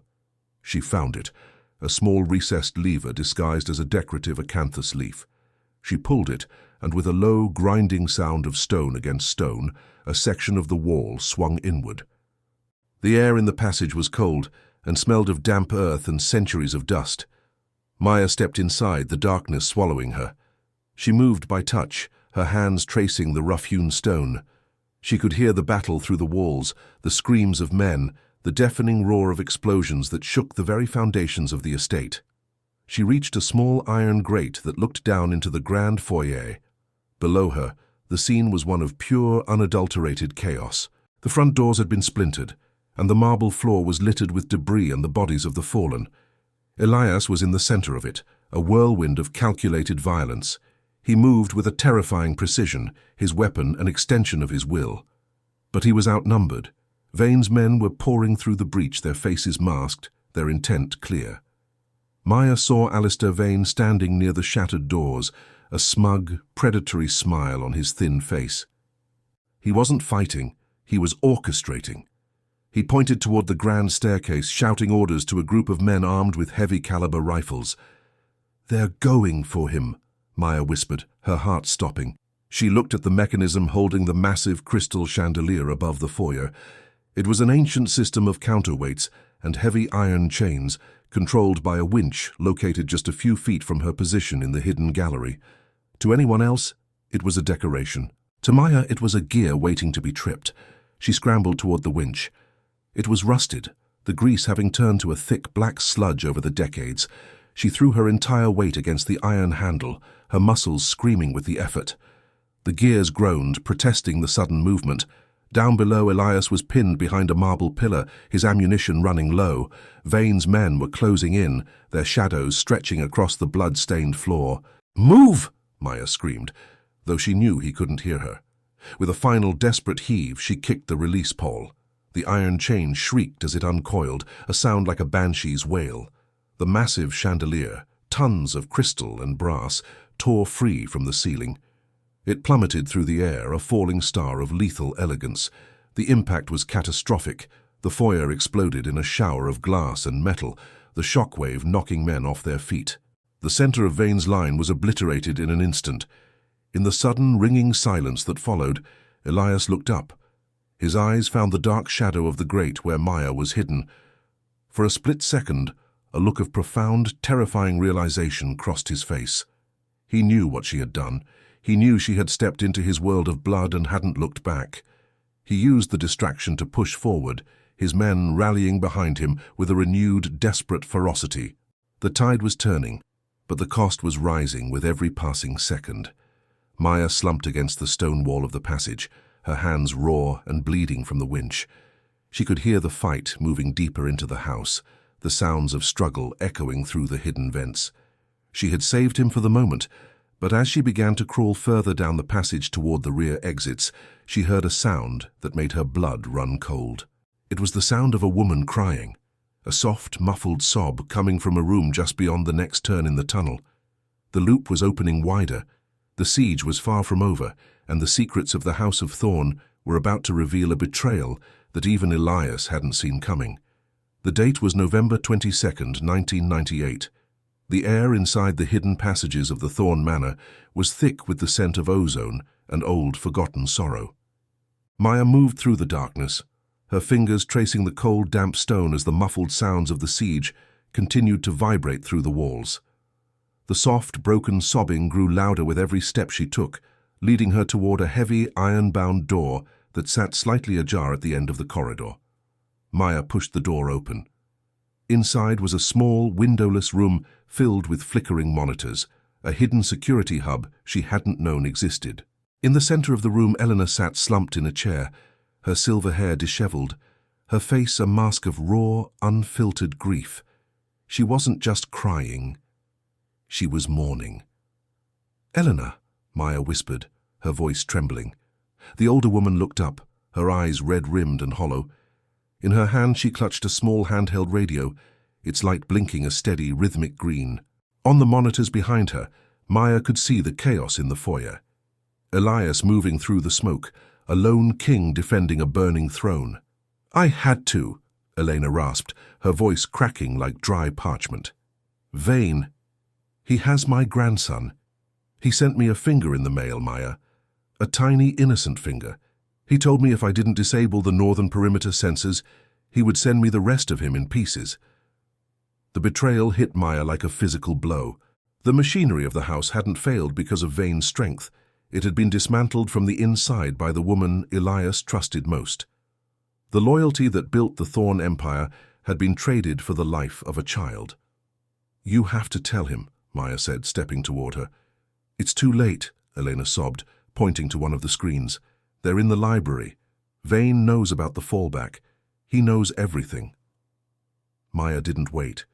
She turned and ran, the adrenaline overriding the exhaustion in her limbs. She burst out of the secret passage and into the main corridor of the second floor. The smoke was thicker here, smelling of expensive carpets and gunpowder.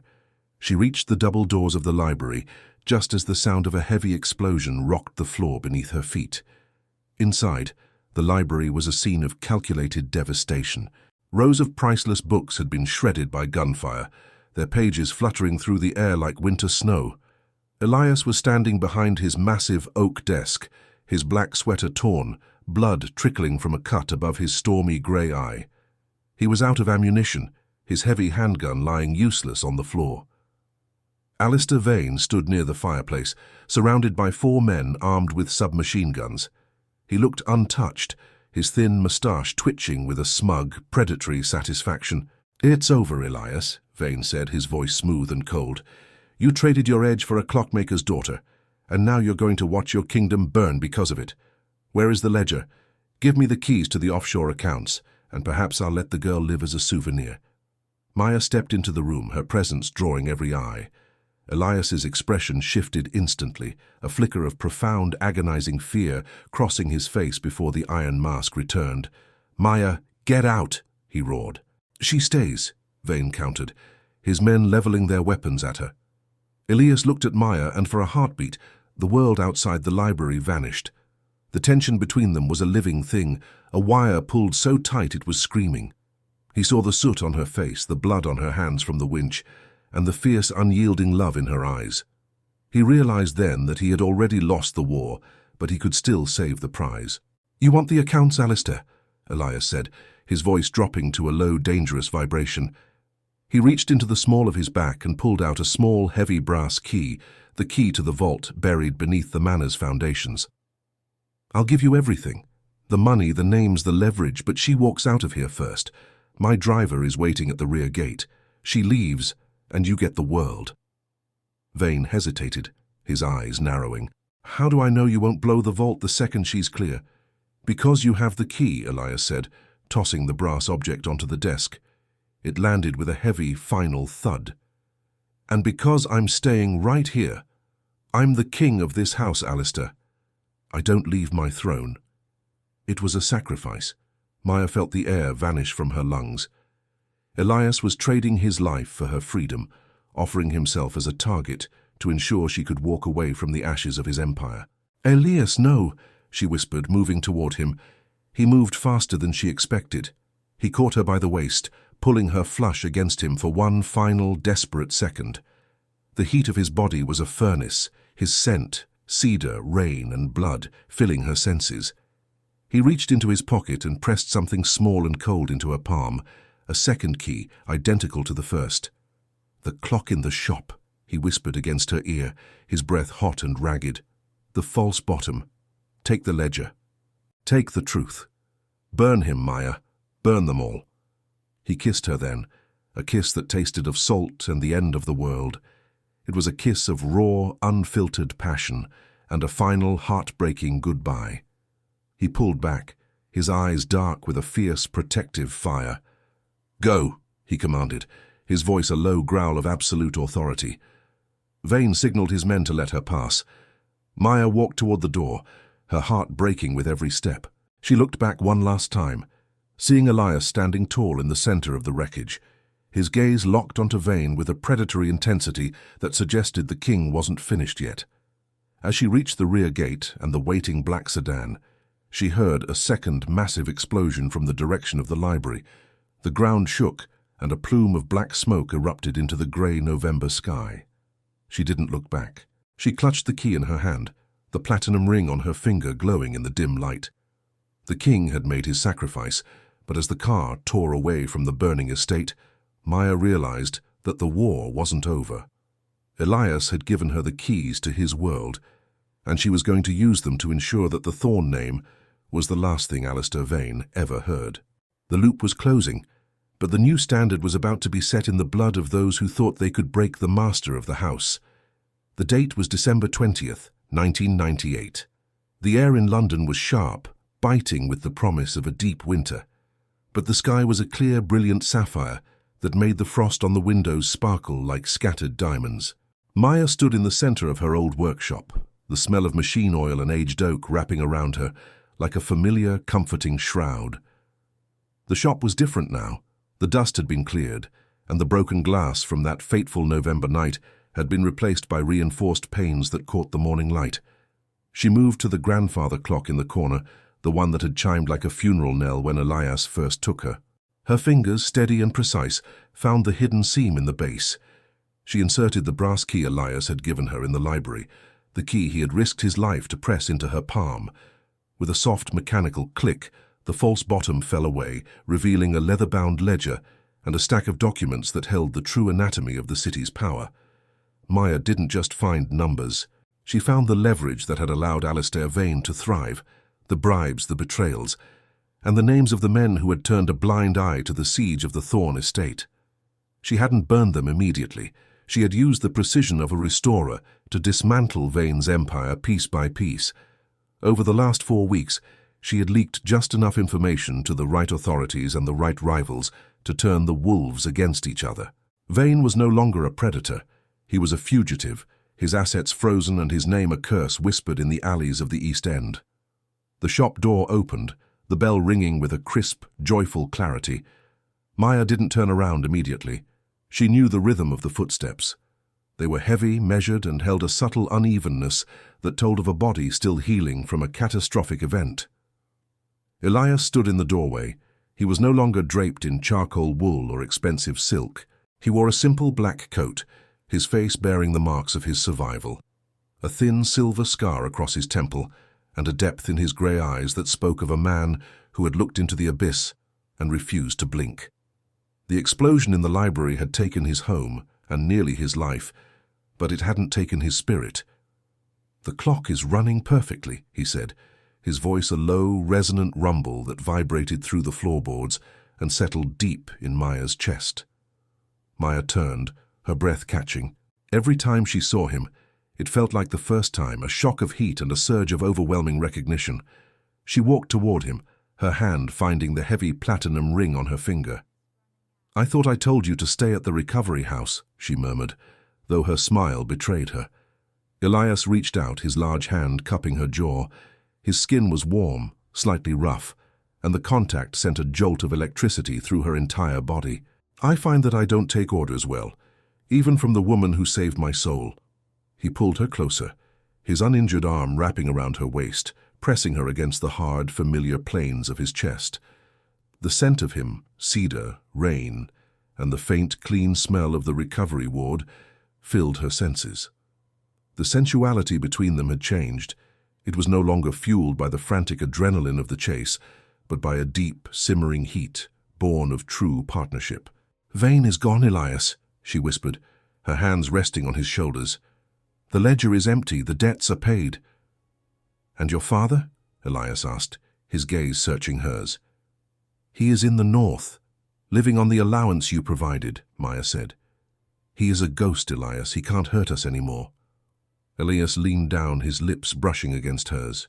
The kiss was slow, a tender exploration that tasted of survival and the promise of a future they had carved out of the shadows. He deepened the contact, his tongue teasing her lips open, and Maya felt her knees buckle. She clutched at him, her fingers tangling in the hair at the nape of his neck, her body melting into his. The friction of their clothes and the weight of his possessiveness were a constant grounding force. He pulled back just an inch, his forehead resting against hers. "We're rebuilding, Maya. Not just the manner, but the way things are done. No more fear as the primary currency. We're setting a new standard. A Thorn standard," she said, a spark of defiance and pride lighting up her mahogany eyes. "A partnership," he corrected. They stood together in the center of the workshop, surrounded by the steady, rhythmic ticking of 100 clocks. It was a symphony of time, a reminder that every second was a gift, and every hour a chance to build something that lasted. Maya looked at her tools, then at the man who had stolen her and ended up giving her the world. She realized then that resilience wasn't just about surviving the storm. It was about having the courage to rebuild the house when the winds stopped howling. She had been a girl who lived in the silence of gears, but she had become a woman who commanded the noise of the city. As the sun began to set over London, casting a golden amber glow over the workshop, Elias led her toward the door. They stepped out onto the cobblestones, the cool evening air hitting their faces. The city was still there, intense, surprising, and full of nuances, but it was no longer a place of shadows to be feared. It was a canvas, and they were the ones holding the brush. The journey that had begun with a kidnapping and a debt had ended in a union of equals. As they walked toward the waiting car, the sound of the city seemed to swell into a triumphant chorus. Maya knew there would be new challenges, new wolves, and new debts to settle, but as she felt the strength of Elias's hand in hers, she knew that no matter how the clock ticked, they would face it together. The new standard was set, and for the first time in her life, Maya Thorne wasn't just watching time pass. She was the one making it count.